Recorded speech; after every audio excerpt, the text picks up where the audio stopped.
ဇလန်းအပိုင်းလိုက်ရေးပါမှာအပိုင်း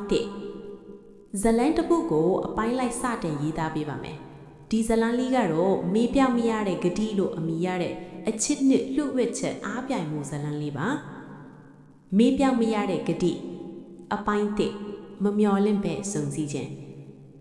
ညနေခင်းရဲ့နေဝင်ဖြိုးဖြောင်းအလင်းရောင်ဟာရန်ကုန်မြို့ရဲ့ကားပိတ်နေတဲ့လမ်းမတွေပေါ်မှာပြန့်ကျဲနေပါတယ်။ຫນွေဦးတယောက်အလုကပြန်မှတ်တိုင်မှာကားဆောင်ရင်စိတ်ပြက်လက်ပြက်နဲ့နာရီကိုကြည့်လိုက်မိတယ်။ဒီနေ့မှပဲဖုံးကလည်းအားကုန်မိုးကလည်းရွာခြင်းလို့အုံမိုင်းနေတာကြောင့်သူမစိတ်တွေတုန်နေမိတာပါ။ထိုစဉ်မှာပဲလူအုပ်ကြားတဲ့ကနေထွက်လာတဲ့အမျိုးသားတယောက်ကသူမရှိမှရက်တန်သွားပါတယ်။ຫນွေ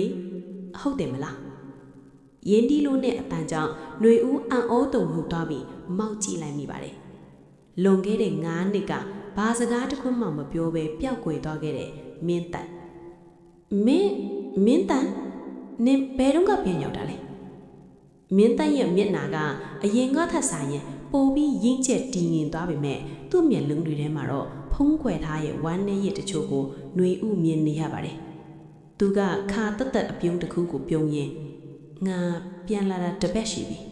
နင့်ကိုလိုက်ရှာနေတာဒါပေမဲ့ဒီလိုမျိုးလမ်းမှာတွေ့မယ်လို့တော့မထင်ထားဘူး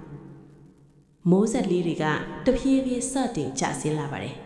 ຫນွေဦးရဲ့ရင်ထဲမှာတော့မေးခွန်းဖုံးများစွာနဲ့နာကျင်မှုတွေကတပြိုင်နက်တည်းရောထွေးနေပါတယ်သူဘာလို့ထွက်သွားခဲ့တာလဲအခုကဘာလို့ပြန်ပေါ်လာတာလဲနေငါ့ကိုရှာစရာမလိုတော့ပါဘူးမင်းသား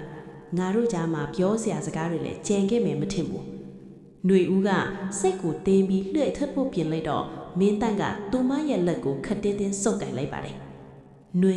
ခဏလေးပါ။ငါမှရှင်းပြစရာတွေအများကြီးရှိတယ်။အဲ့ဒီတော့ကငါဘာလို့ထွက်သွားရတဲ့ဆိုတာကိုနင်သိတဲ့တယ်။သူ့ရဲ့စကားတန်ကမိုးတန်တွေကြားမှာတိုးဝင်သွားပြီမဲ့ຫນွေဦးရဲ့နှလုံးသားကိုတော့အရှိန်နဲ့လာရိုက်ခတ်လိုက်သလိုပါပဲ။